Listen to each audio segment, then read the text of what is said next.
Bonjour, c'est Cécile de Blog by Yourself.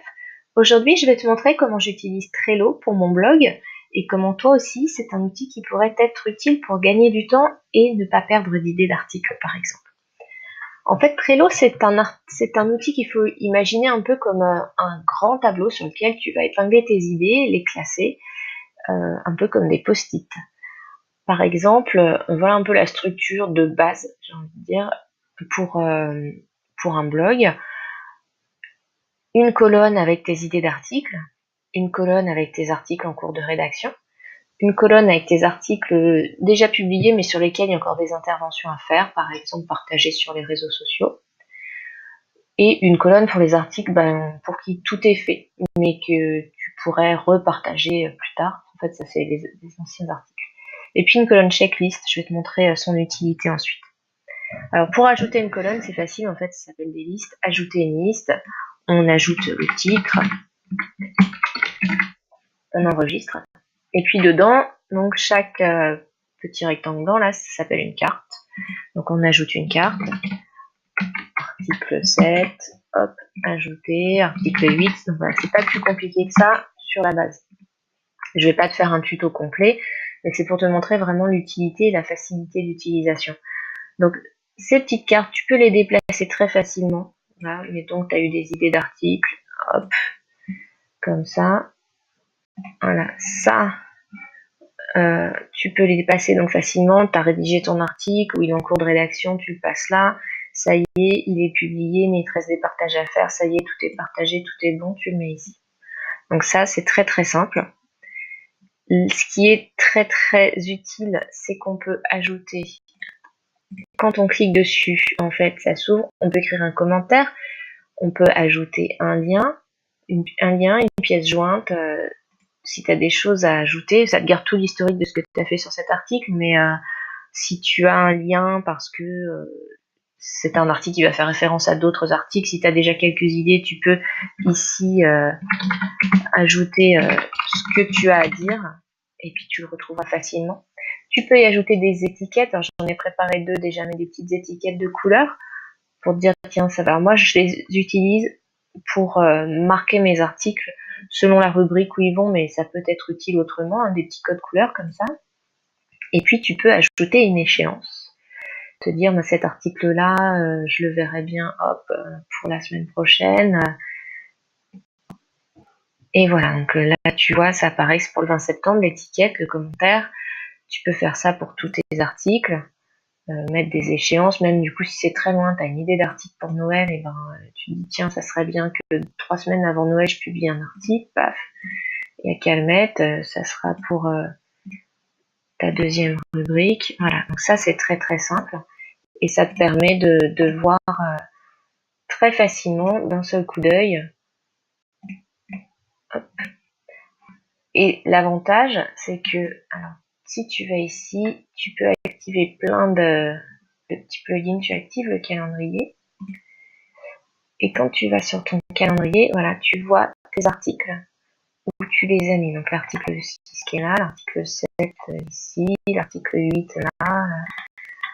Donc, tu retrouves tes articles sur le calendrier. Et si tu les déplaces sur le calendrier, tiens, ça je vais pas le faire en novembre, en fait, j'ai envie de le faire plus tôt. Et ça va bien entendu se déplacer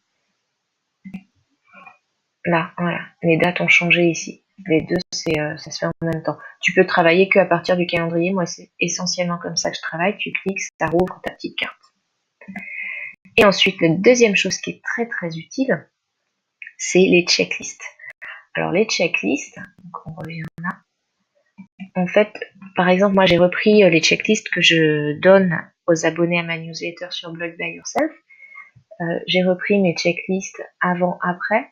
Donc il suffit de créer une fois une checklist, donc une carte qui s'appelle checklist avant publication, et tu rentres les éléments, par exemple chercher mots-clés, préparer les images, rédiger le texte, c'est mieux, rédiger la métadescription, enfin tu vois tous les Tu ajoutes ça, je vais pas tout faire, hein. Je te montrerai après si tu veux celle que j'ai. Et puis après publication, idem, tu ajoutes une checklist. Et là, ça peut être partagé sur Facebook, partagé sur Twitter, etc. Je vais pas tout te faire non plus.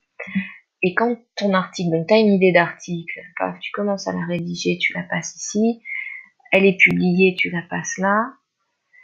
Bon, quand elle est là, déjà, ce que tu vas pouvoir faire, c'est ajouter une checklist. Voilà, la checklist avant publication, tu l'ajoutes. Et ça t'ajoute ça. Tu peux même d'ores et déjà ajouter la checklist après publication. Voilà. Et donc là, pendant qu'il est dans l'article en cours, tu as la recherche de mots-clés, c'est fait, j'ai préparé les images, par contre, j'ai pas encore rédigé le contenu, ou j'ai encore des choses à faire. Voilà, ça te permet tu vois, ça te rajoute, t'as fait 2 sur 6. T'as fini, tu checkes tout, t'as tout rédigé, paf, tu peux appuyer sur publier et passer ton article dans après publication. Et puis, une fois que tu l'as publié, tu vas checker, je l'ai partagé sur Twitter, sur Facebook, j'ai informé le monde entier, j'ai envoyé ma newsletter et le passer comme ça. Moi, dans ma colonne où je mets ici, partage réseaux sociaux, ça me permet également de le reprévoir pour un autre partage plus tard, en fait. Mais après, ça peut être simplement une colonne qui s'appelle l'article fini, si tu as un plugin qui repartage tout seul, qui choisit lui-même. Donc voilà, je peux te montrer à quoi ça ressemble sur un tableau qui n'est pas un tableau test, par exemple sur mon tableau sur la cour des petits. Donc voilà, quand c'est plein, hein, mes idées, mais il y a pas mal de choses. J'ai des colonnes en plus, j'ai ma to-do, j'ai les newsletters, enfin j'ai arrêté de le faire, mais j'avais les newsletters que j'envoyais, etc. Et tu vois, quand j'ai un article qui est terminé, par exemple là, voilà, j'ai tout checké avant publication, après publication. Donc, je te rappelle que tu peux retrouver ces checklists en t'inscrivant à ma newsletter. J'ai des checklists différentes, j'ai des checklists si c'est un article simple, des checklists si c'est un article dans le cadre d'un partenariat. Et j'ai aussi une checklist comme c'est des tutos sur les activités que je peux faire avec les enfants, si j'ai besoin de chercher des infos, de rassembler du matériel, etc. Voilà, c'est vraiment super pratique, ça fait gagner un temps fou, ça permet d'avoir un bon visuel sur le calendrier. Hein, moi, je fonctionne beaucoup avec le calendrier. Voilà, ça me permet aussi de mettre, ça me sert de to-do list, quand il y a des rendez-vous, comme ça, je me note des newsletters qui sont prévus. Ça me permet de prévoir aussi que je vais avoir beaucoup de partages en fin d'année d'anciens articles, les étiquettes roses, pour moi c'est ça, que ça serait bien de repartager autour de Noël. Voilà, c'est vraiment super pratique, très long. Je te laisse découvrir l'outil par toi-même. Si tu as des questions, n'hésite pas, et puis tu peux bien entendu regarder, il y a d'autres tutos sur le site de Trello qui sont bien plus détaillés. Là, c'est vraiment une base super pratique pour toi travailler, pour rien oublier dans ton blog et pour bien planifier ton calendrier éditorial. Voilà, à bientôt et n'hésite pas à me laisser des commentaires.